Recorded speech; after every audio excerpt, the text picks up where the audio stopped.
Hawak na ng Philippine National Police ang CCTV video ng mga huling sandali ng flight attendant na si Christine Dacera bago matagpo ang patay sa hotel sa Makati.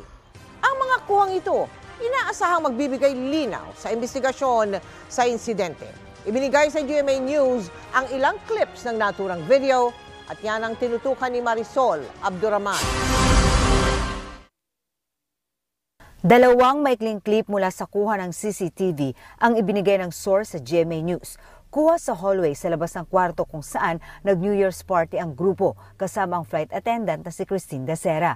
Sa unang video na kuha bago mag-alas 3 ng umaga ng January 1, makikita naglalakad si Christine kasama ang isang lalaking kakatok sa isang kwarto. Makikita rin silang naghahalikan bago pumasok. Sa isa pang maikling video, pasado alas 4 ng umaga, may kasamang lalaki na ka-t-shirt si Christine. Binuhat siya saka pumasok sa isang kwarto. Sabi ng PNP, bahagi na ng investigasyon nila ang mga video na ito.